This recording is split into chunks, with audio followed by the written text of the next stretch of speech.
Any questions? Where do you want to start? Let's look at the 1-6 section, I suppose, first. 37 through 45. It's this section here, right? So what graph was this right here? This is on page 62. What graph was this? Do you remember? This is the F prime, right? So when it comes to tomorrow's quiz, that's going to be really important. And there will definitely be probably at least a couple sections on the quiz. It's like 4 pages long, but mostly that's because of sections like this, right? You get a section like this where they give you a graph, maybe an F graph, an F prime graph, and ask you a bunch of chart. This is what I call chart questions. Where's F increasing? Where's the concave up? Where's their local max? Where's their inflection point? Where's it, you know, right?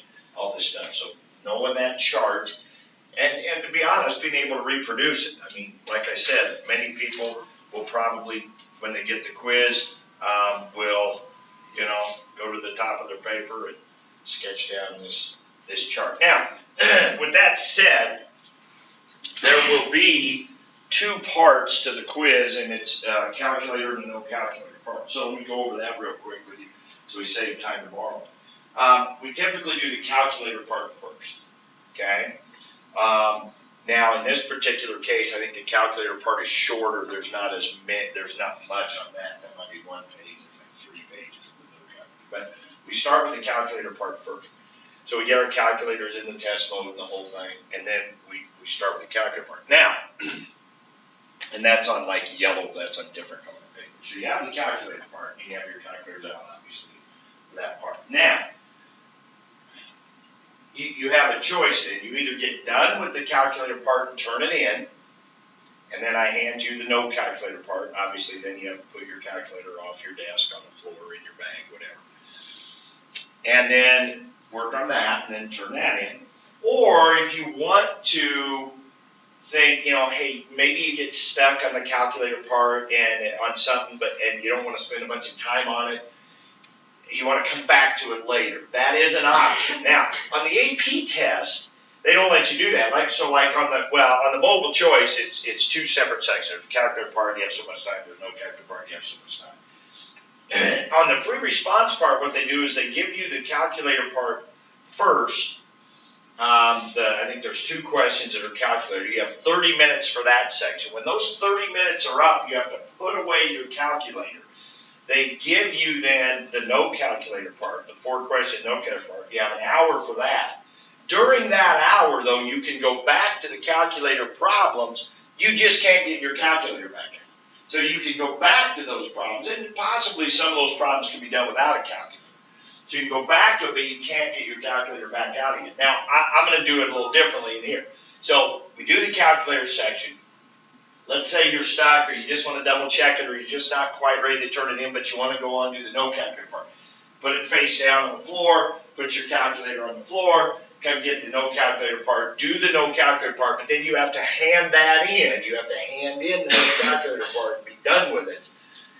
And then you can get your calculator back out and your no calculator back on your desk, and then you can work on that to finish that up if you want. Okay, so start with the calculator part, hand it in or set it aside, go to the no calculator part, and then be done with that before you actually, if you want, go back to the calculator part. Anyway, so I guess what I'm saying is, when you get the no calculator part, one of the first things, because it won't do you like good to do it on the calculator part, because you're going to be setting that aside. Once you get to the no calculator part, this is where you would need it, would be the no calculator part problem.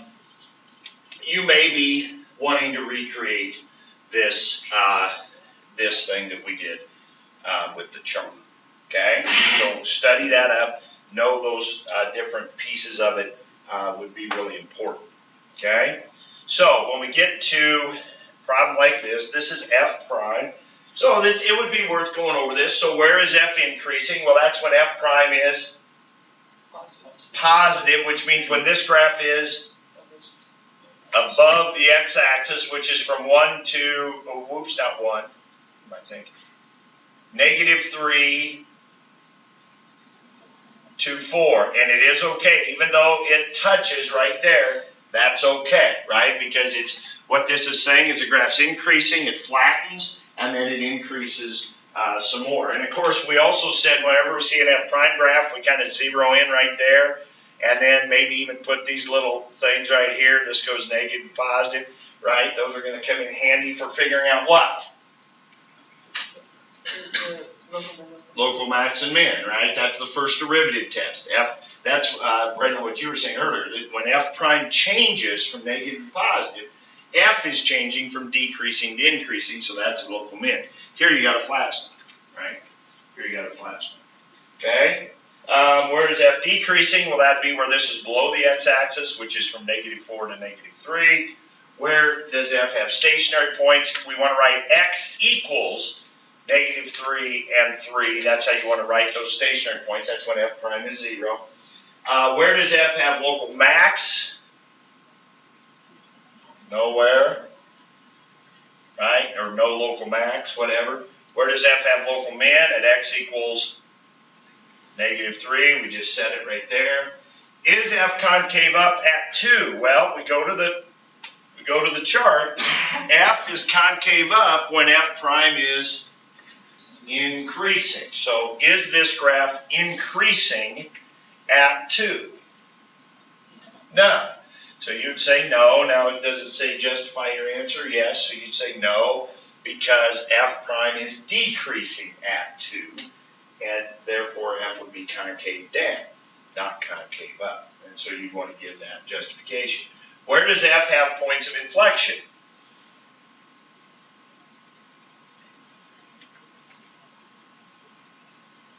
Isn't it right there?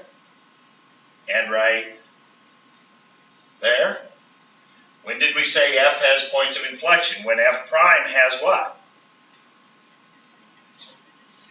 When F prime has local max and min. Now, it doesn't sound like maybe we got that quite as locked down as we should. That's a great way to remember local max and min. When inflection points. When F prime, remember, if F double prime is 0, you have a potential inflection point. But what you need to happen is you need to cross these two columns. You have to change concavity to have an inflection point. Well, to change concavity means these two columns change. Well, that means the F prime column has to go up, down, or down, up. Well, that's a local max or min. Okay? So on a local max or a local min of F prime, you are going to have an inflection point on F. Because that means if you have a local max or min on F prime, that means the F prime graph goes up to down or down to up. Which means F double prime changes across here, which means F changes across here, which means you have an inflection. So at the local max and mins of F prime. So that is x equals -1 and at 3. Those are inflection points on that. Okay? Suppose that f of -3 is 2. Find the equation of the tangent line. What do you need to write the equation of a tangent line? Slope and a point. They gave you a point. They gave you the point -3, 2. So that would turn that into that. And there'd be a 2 there. And we need the slope at -3. What's the slope at -3? 0. Because these are the slopes. F prime is the slopes of F. And so therefore, we want that y value. So that would be 0. Good enough for your answer. That would just be y equals 2 though. Okay? And then suppose f of 1 is 3. What's the equation of tangent line? So y equals x minus 1 plus 3. And then we need the slope at where? We need the slope of f at 1. So at 1, it'd be that point right there, which is 2. So the y value is 2. But that, since it's the f prime graph, that means that's the slope of it. Okay? So there would be the equation of that tangent line. See, so a problem like that would be, what was it, 9 problems? Okay, 9 problems of the quiz right there. It could be on one of those. So you see what I was saying earlier in the week. If you get off track, if you accidentally think this is the F graph or whatever, and you get off track on those, yeah, you could potentially lose a lot. But then again, you might look at that and say, man, that's easy. That's 9 problems. I'm going to ace those. Okay, right there, that's good. Okay, that'd be the way to think about it.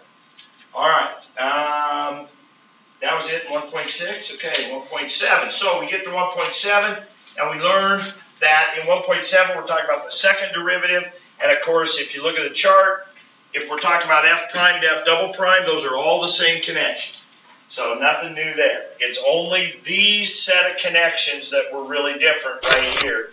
This part of the chart right here, okay, and especially going from here to here, f double prime to f.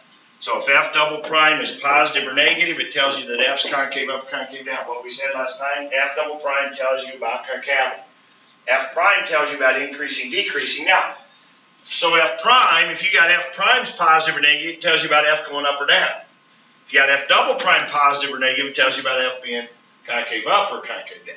Two different things. Now, f prime can also tell you about concavity, because if f prime's going up or going down, that could tell you about concavity. So f prime can pretty much tell you everything. But the main focus is f prime is about the slopes, which means it's about going up or down. F double prime is about concavity, which tells you that, right? But like I said, f prime can tell you all of that. But the only reason is because if f prime's going up, you know f double prime's positive. Okay, because it's f double prime's the slopes of f prime. All right, anyway, to 1.7. Questions there. And we can just run through the answers. Quiz tomorrow, it's not a bad idea. So on 4, suppose that J prime has a local max at 2. What's this say about J double prime? J prime has a local, or excuse me, J prime. J prime has a local max at 2. What's that tell you about J double prime?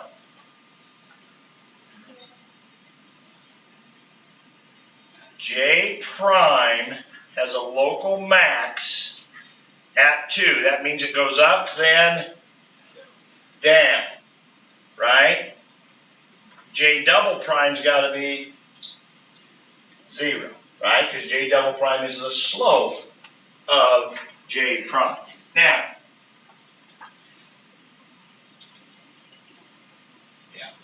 okay, all right? Now, the only thing I would argue with that is, for right now, we'll assume that we have nice, smooth functions, but we might talk about sharp points, and what happens to the derivative at a sharp point? It's undefined. So that technically is also a local max on J prime, right? Well, what's J double prime there? Undefined. So now, what we'll say later is we'll say that assume J or J prime are differentiable, which means the derivative always exists. It's smooth, that no sharp points, something like that. So sometimes in directions they'll say that, and then you can ignore that part about that. Okay? So for the most part, you know, but we want to consider that. I mean, that's something we understand or know, but I think on this one they were just looking for J double prime. It would imply that J double prime is 0. Now, a really good answer on the quiz would have been J double prime is either 0 or undefined. That would have been a really good answer on the quiz. If you just said J double prime 0, because that's what we're kind of putting in our chart, I would be okay with that. Okay. Now, there could be some questions where I could ask you, say, a true-false question. Then that'd be a little pickier. So, like if I said this. If J prime has a local max at x equals 2, is it true that J double prime has to equal 0?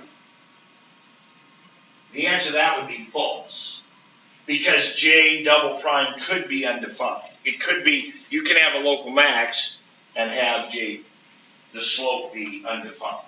Okay, so that's sharp point. So if it's in a true-false kind of situation, then, you know,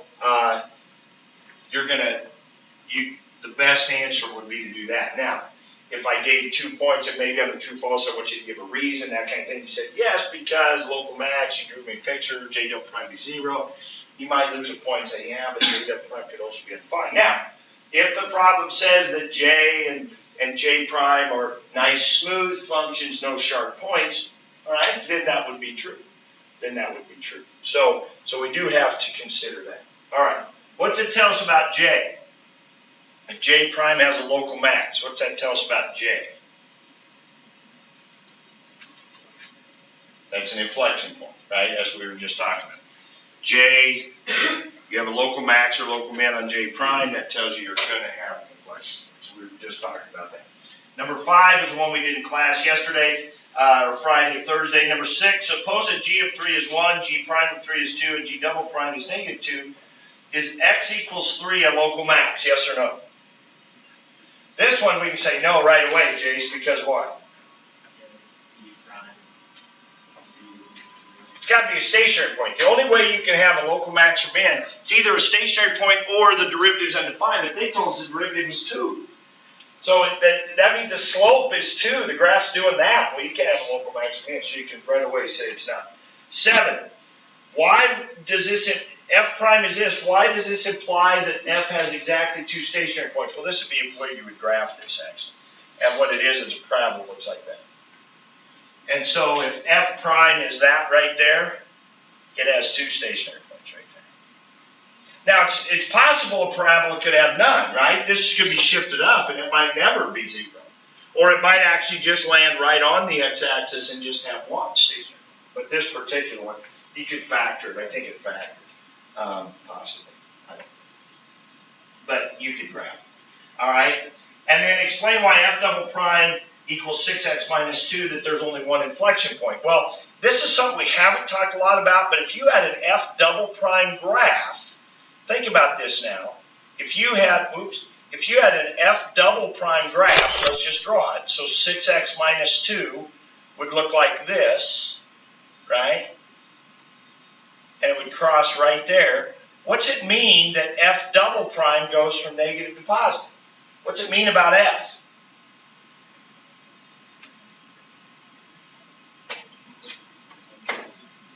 It changes concavity, right? F changes concavity. If F double prime goes from negative to positive, then that means F goes from concave down to concave up. So we got an inflection point. So that's why. And so why does that say there's only 1 inflection point? Because that graph only crosses the x-axis 1 time. Now, again, we could go through F prime to get that rationale. If F double prime goes negative and positive, that means F goes down to up, which would be a local min, or excuse me, F prime. F prime goes down to up, which means F prime would have a local min. And we just got in saying if F prime is a local min, F has an inflection. Right? So you could go through F prime in your rationale. There's no need to. Just say F double prime changes negative to positive. F changes concave down to concave up. It's right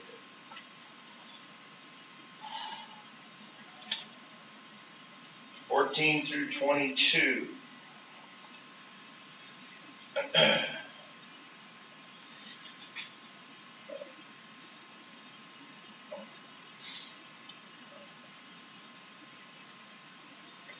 Is this a graph we're looking at 14?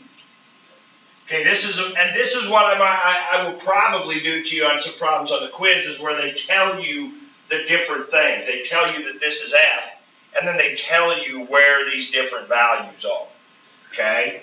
All right, so where is F double prime positive? Well, that would be when this is concave up, which would be between those 2 points right there, which I think they said that'd be between the inflection points. That'd be between 5, 6, and 2, right there. Where is F double prime negative? That'd be where this is concave down, so that would be from there to there, 0 to 5, 6, and from 2 to, where's it go to, 3? From 2 to 3. Where's F double prime 0? At those 2 inflection points, right? At x equals 5, 6, and 2. Right? F double prime, where is F double prime 0? F double prime is 0 at a possible inflection point. You have to have a change in concavity, but in this case we definitely do.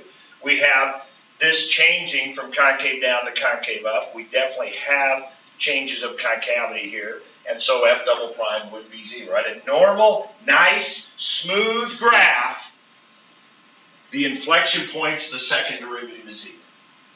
Okay? Second derivative is 0. If you know they are inflection points, right? If the second derivative is 0, it means you could have an inflection point, but going the other way, If you know you have an inflection point, you know the second derivative is 0. Again, for nice smooth graphs. Okay? All right. And then we go to this graph right here for the next series of problems. Do you mind going through these? Is this helpful? Okay? All right. Because this is critical stuff. I mean, there's going to be several of these problems on the quiz. Here's a graph, G prime, G double prime. Ask you these chart questions. The most important thing we're doing here at 1.4 through 1.7 is a chart, right? And the connection between the charts. So this is absolutely key things for the quiz. All right, where does G concave up? G is concave up when G double prime is positive, which means above the x-axis. Well, that would be from 0 to 3, right? Including right there. So same rationale we were talking about before, right? It's okay that it hits 0 there. Well, okay. Let me take that back. Was that an odd one? What did the back have? Did the back include that? Did the back include the 1?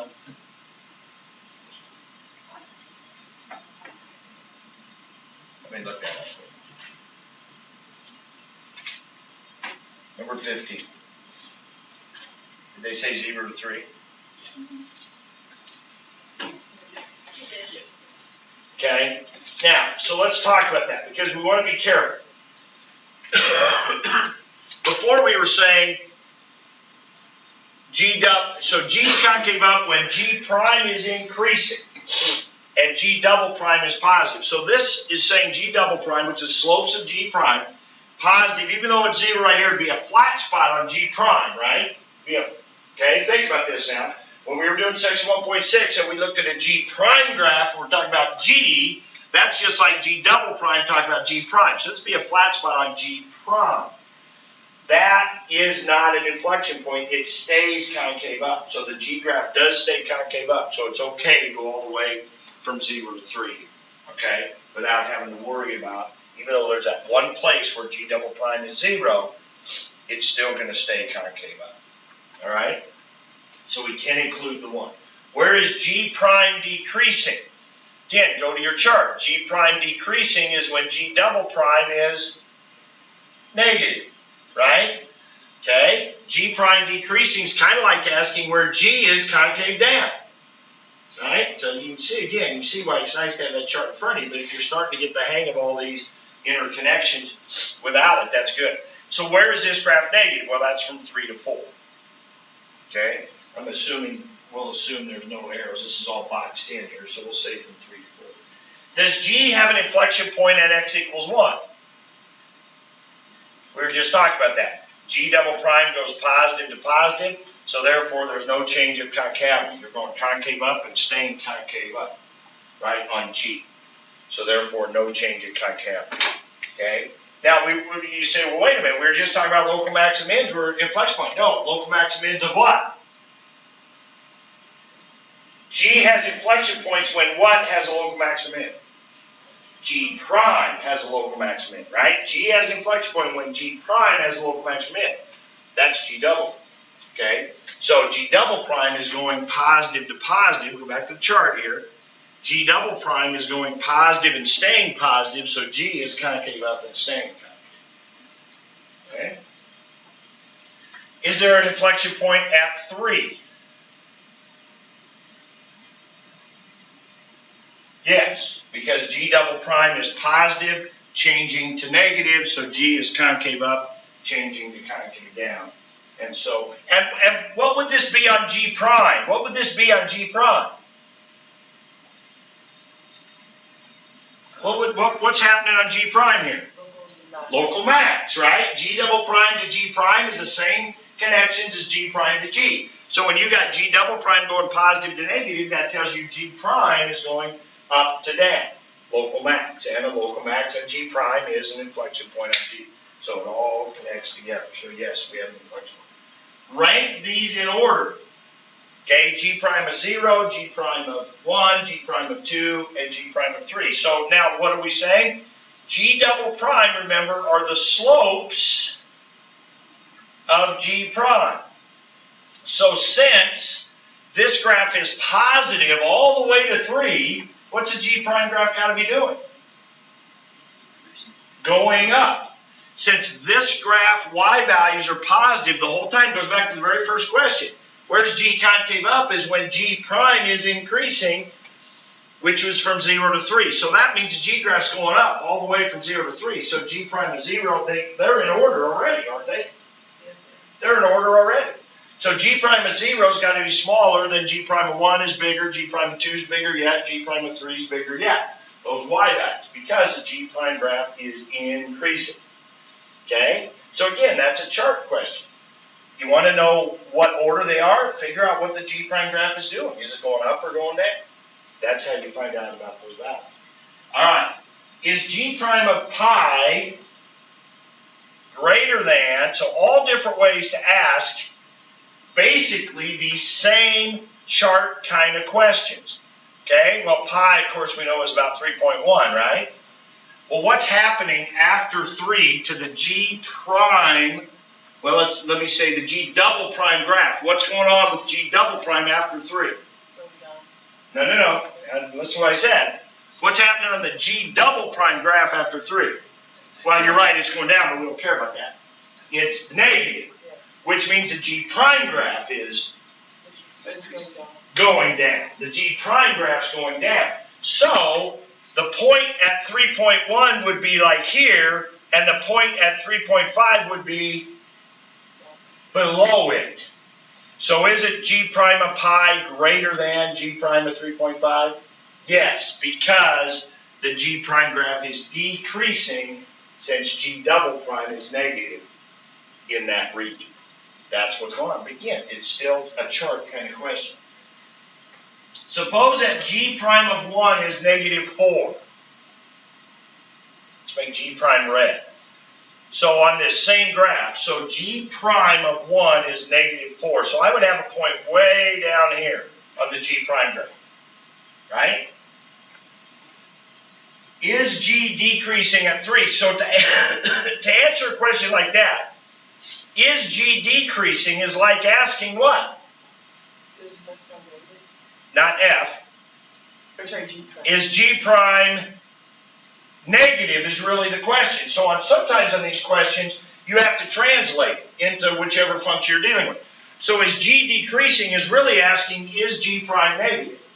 Okay, well, at 1, it's certainly negative, right? Now, what's happening here between 1 and 3 to the G prime graph? What's the G prime graph doing? It's increasing, right? We just got to say that up here. G prime's increasing all the time from 0 to 3. So this graph's going to go up. But our question is G prime going to be negative? So is it going to stay down below the x-axis? That's the question, right? Well, gosh, we don't know. It's going up. How much is it going up? Is it going up a lot?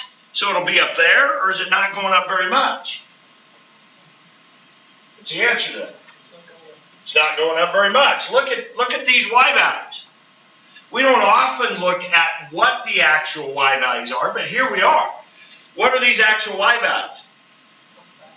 They're less than 1, right? They're less than 1. So that means if I go over 1, I'm going to go up just a little bit. Less than 1.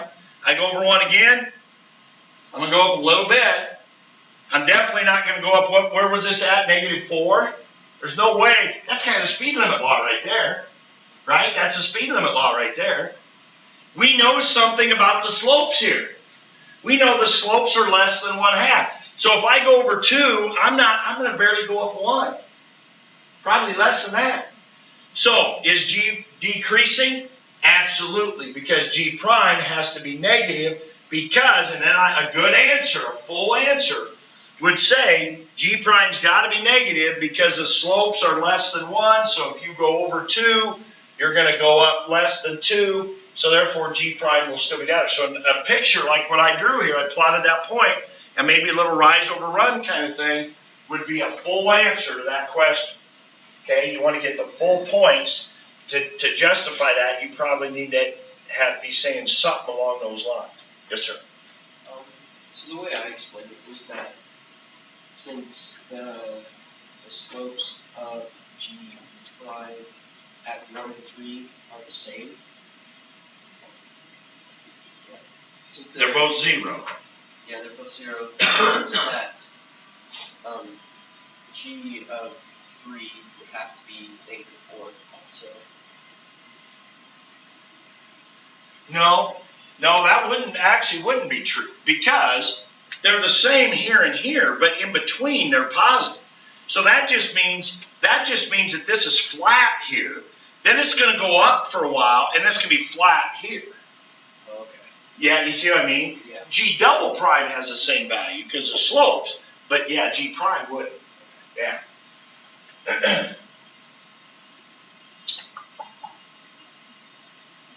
Because, imagine if this graph went like that. Sound effects are really cute.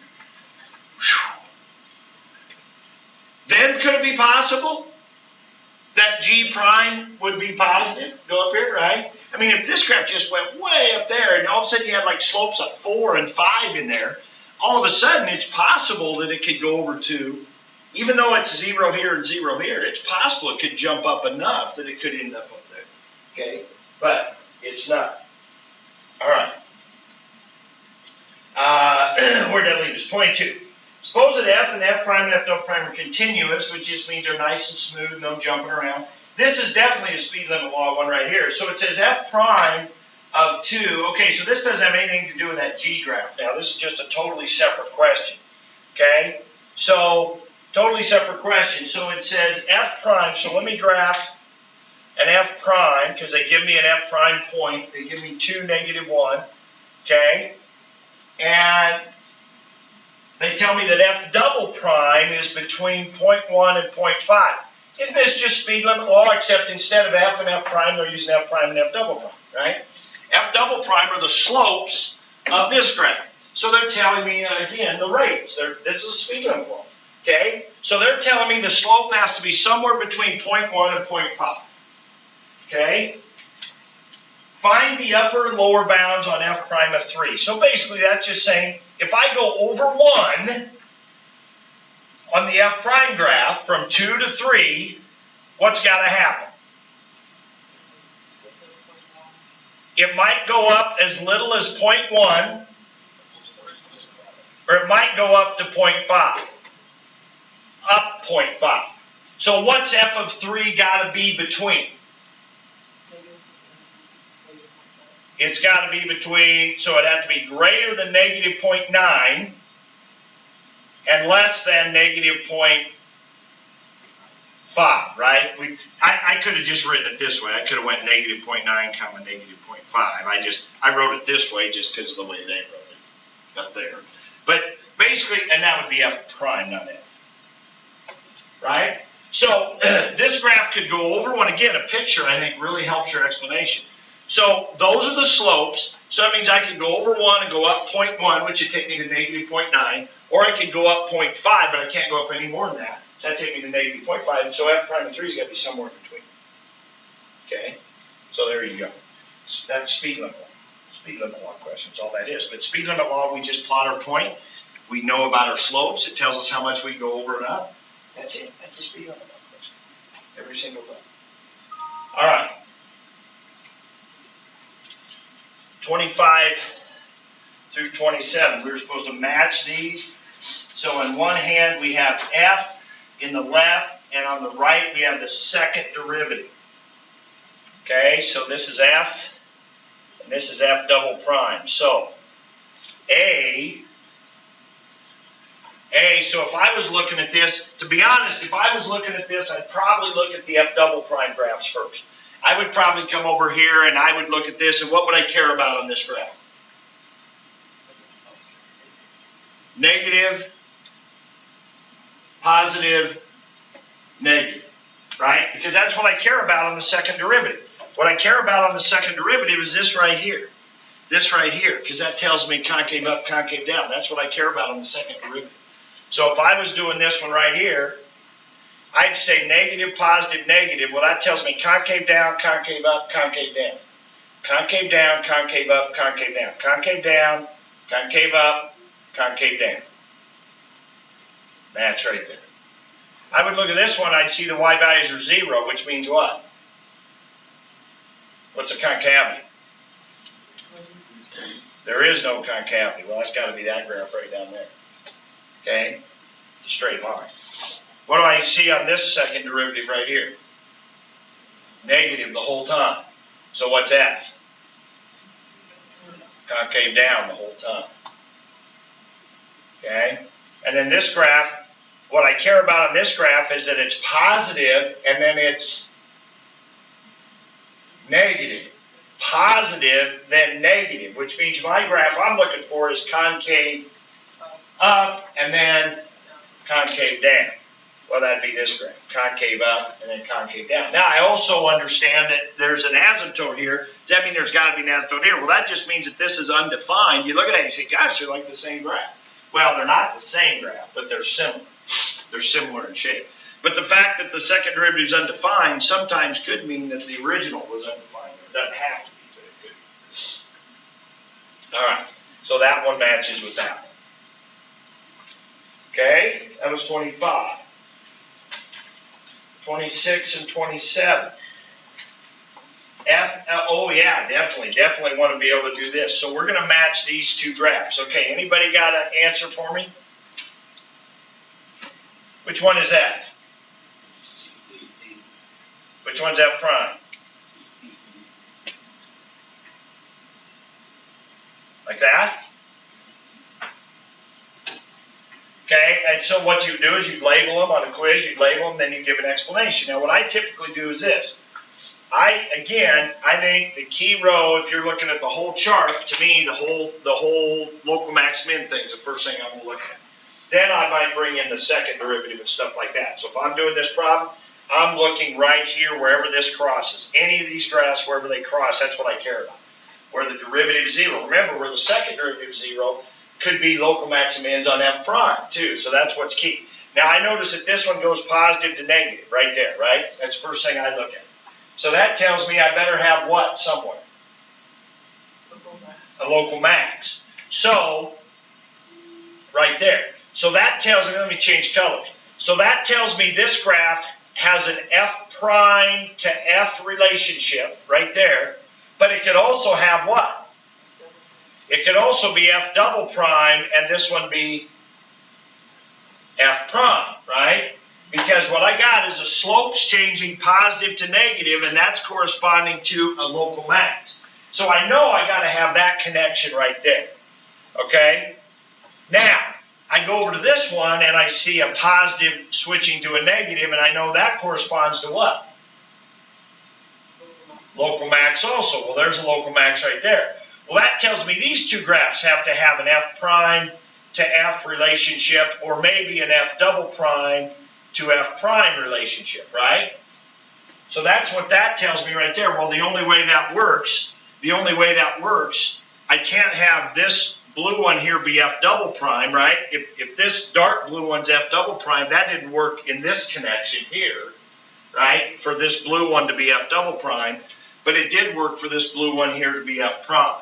So this must be f prime to f here, okay? So this one must be f. And then that leaves me f double prime for my dotted one. Okay, so that'd be one way to do it and to explain that. Another way to do it would have been this. Sometimes you bring in, maybe I just stop right here and I say, okay, let's imagine that this one is f and that this one is f prime. Well, that means this one's got to be f double prime, right? Well, what do I notice right away about this one? Where is it? It's negative the whole time. If this is f double prime, remember, what do I care mostly about f double prime, where it's positive or negative? Well, f double prime is negative the whole time, which tells me the one I think is f has to be what? Concave down the whole time. Well, I can see it definitely switches to a concave up right through there, so that can't work. So there's no way this could be f double prime, which means that can't be f and, what was I calling this? I was calling this f and this f prime. There's no way that can be. So this must be the f prime, f double prime connection, making that F, and then I go through, and now I double check. I say, okay, if this is F double prime, it's positive, this better be concave up. Then I better have an inflection point there, which I do, and then it goes to negative, and then this better stay concave down. Okay? All right. So, and then if you do that on 27, which one is which? Well, this one's a little trickier because of, let me see if I have a picture of this somewhere.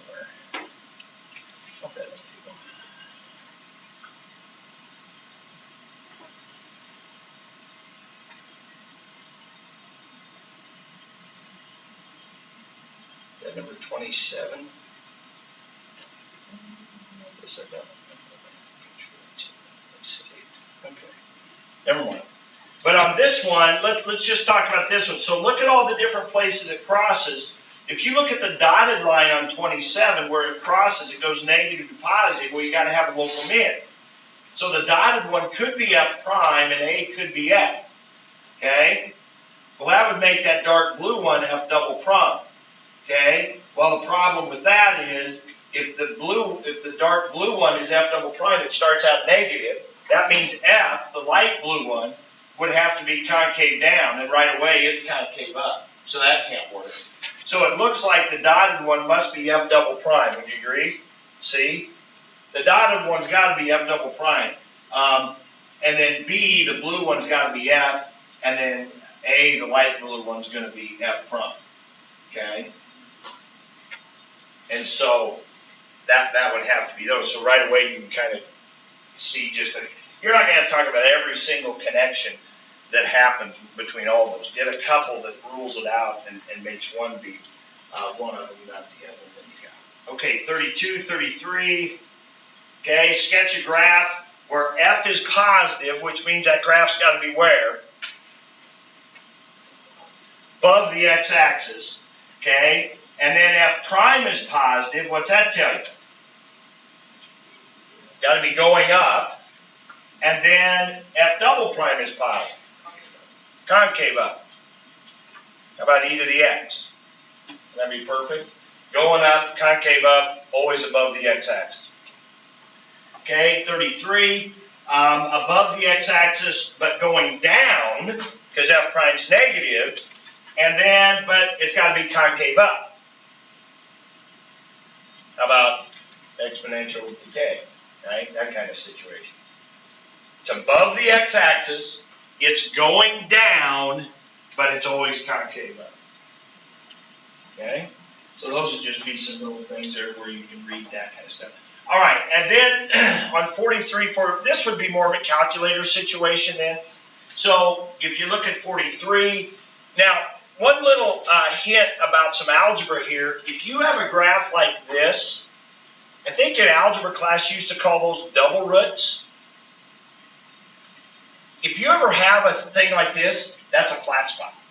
That tells you that that graph is going to bounce. This is going to come down and it's going to bounce off -1, and then it's going to go up somewhere, I don't know where exactly, and then it's going to, where its max is going to be, you can graph it and see, and then it's going to cross again at 2.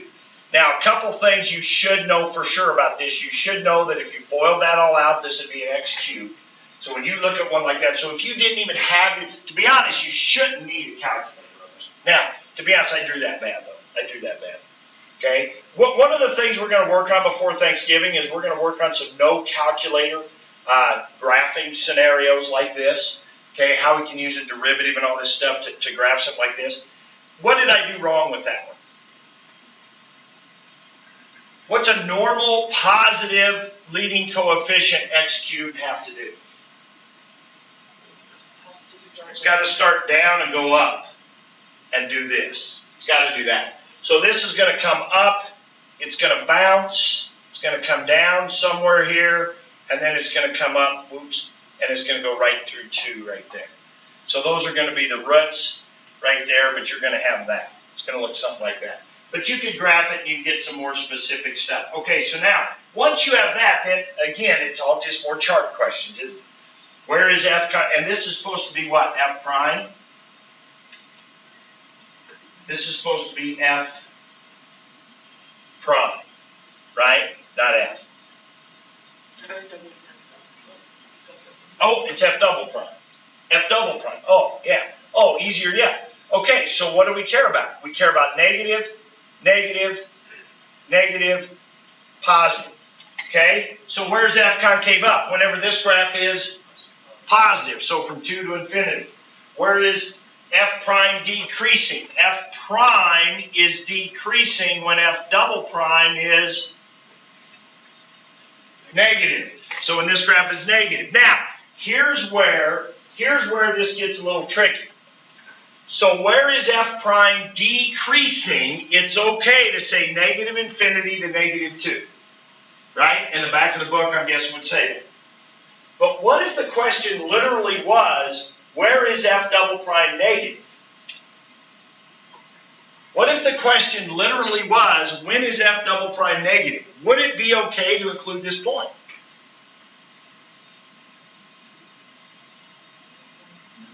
Is F double prime negative right here? No. But it is true that F prime is decreasing, because what we really say, if we want to technically be accurate, F prime is decreasing when F double prime is less than or equal to 0. Okay? So we include this point if we're saying where's F prime decreasing. But if the question literally was where is F double prime negative, now usually we don't ask that. But if we ask where is F double prime negative, we would not include the negative 1 because F double prime is 0 there. It's not negative. Okay, so there we wouldn't include it, but for the decreasing question we include it. How many stationary points does F prime have? Stationary point of F prime is when F double prime is 0, negative 1, and at 2. Okay? Does F have any inflection points? F has inflection points when F double prime does what? F has inflection points when F double prime does what? Switches positive to negative, negative to positive. Now 0, yeah, those are possible inflection points, but it actually has to cross, because on this picture, F double prime is 0 there, but is it an inflection point? No, because F double prime's negative stays negative, so the F graph stays concave down. Right here is our only inflection point at 2, because F double prime changes negative to positive, F is changing concave down to concave up. And then sketch a graph of F prime. So we hadn't done that for a while, but this is where we don't know where to start it. We don't know where the F prime graph would start, but this graph are the slopes, so they're really big negatives, so I'm going to start it up here, so it's going to be going down, down, down.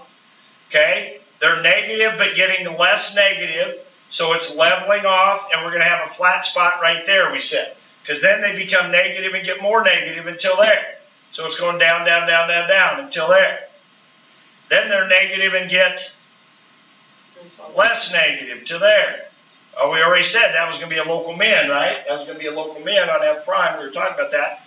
Now we get positive slopes and getting more positive, so it's going to look like that. So that should all make sense. We said this was going to be a flat spot. Now this is just like section 1.6. This is like doing an F double prime, an F prime, and then we draw the F graph. Here it's F double prime, we're drawing the F prime graph. Okay, so the blue graph is the slopes. The blue Y values are the slopes of the red graph. So negative values, but getting less negative. So the slopes are going down, but getting less steep. Then a 0 slope here. Negative and getting more negative, so getting steeper. Negative and getting less negative, so less steep. And then positive and getting more positive, and there we go. And what do you got? F double prime is negative to positive, means F prime would be a local min. Yes? So like for B, I'm kind of confused about why I included negative 1, because isn't it still technically like not decreasing at that one instant? No, it's not. What's it take for a graph? So why is F prime decreasing even where it's flat? Because take a step. To be decreasing means every time you take a little step, no matter how much, the next Y value is always a little smaller. Right? So the Y value right before this one's a little bigger, and the Y value after this is a little smaller. This graph's always going down. It's only at that one instant. Now, if there were 2 or 3 or 4 points that were all flat, that'd be different. But there's not. It's just at that one point. So that graph is decreasing. All right. And then the other one's pretty boring. 44 is really boring. Right? 44 just e to the negative x. Well, it's always positive. So real quick, F concave up whenever this graph is positive all the time. Where's F prime decreasing when this graph's negative? Never. How many stationary points does F prime have? Wherever this one's 0. Never. Does F have any inflection points? That's when this crosses from positive to negative, vice versa. Never. Okay? Sketch a graph of F prime. So these Y values, so this is F double prime. So F prime, these Y values are the slope. So they're great big positive. So we'd have a graph that's really going up, up, up. Right? And it's always going up, right? But now they're positive and getting less positive. So this graph's doing, now we don't know where it is. I don't know if it's 0 is its horizontal asymptote. I have no idea. But it's pretty boring. It's just going up, up, up, but it's getting less and less positive. So it's leveling off, okay? Going towards a 0 slope. Pretty boring. That's why we don't use e to the x and log a whole lot when we're studying charts. When we do a lot of cubics and fourth degrees, a lot of up and down, sine, cosine kind of graphs, because that gives us a lot of changes and a lot of different places to look. All right, well, that's every single homework question. How about that? But that's good. I think we needed that. Now, I've got a couple things you can do for the last half hour. It's totally up to you. The homework, I'm not going to come around and grade this, but this is totally for you. The review problems, now the ones in bold, on your assignment sheet, the ones in bold, I believe, are the ones that relate mostly to tomorrow's quiz. Now, this looks funny. Sometimes it has a kind of a summary section with some review exercises that aren't bad. This chapter actually has one. A lot of the chapters don't, quite honestly. And so the ones in bold would be the ones I would focus on. They would be very similar to kind of the stuff we've got. But let's run through, before we do that, let's just run through and write out some stuff that maybe we need to focus on for the quiz here tomorrow. So if you want to jot any of this down.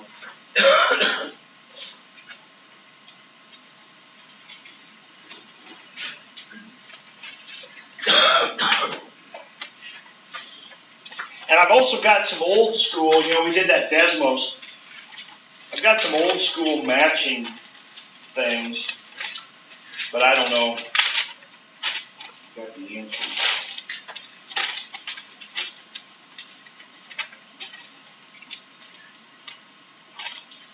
Where I've got some, I can't remember if I've got some. Yeah, I've got some F and F prime graphs. F is the F graph, and D is the derivative or F prime graph. Where you could, if you wanted to match some. But anyway, that's not a bad thing to be able to match them, but because that could be on there. But this homework is probably more important to do that. Okay, so what did we learn in section 1.4? So in 1.4 is where we first learned that F prime means slope at a point. It means instantaneous rate of change. Translating some sentences. Remember that? Okay, we had this example of the car at Bismarck. And I gave you the units. And P was miles east of Bismarck. P was miles east of Bismarck. T hours after noon. Somebody tell me what P prime of 2 equals negative 70 would be saying.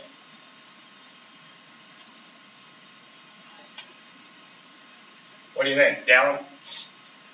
2 hours you're traveling 70 miles per hour west. Or in the westward direction. There you go. Yeah, leave off the west of Bismarck because we don't know where we are.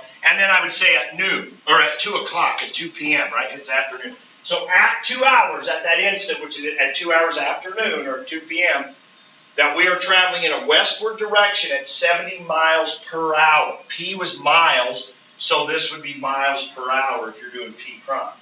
And the negative means you're traveling west. But you don't know where you are unless I gave you a P value. If I gave you P of 2 was 100, then we know we're east of Bismarck 100 miles, and then we'd be traveling back to the west. All right, so that tells us the direction we're traveling. So it's like a decreasing. Our position, technically, that would be decreasing is what that's saying. Okay, speed limit law. So I just wrote down a couple of problems where if you want to practice some of those are some problems there. And we talked about speed limit law today.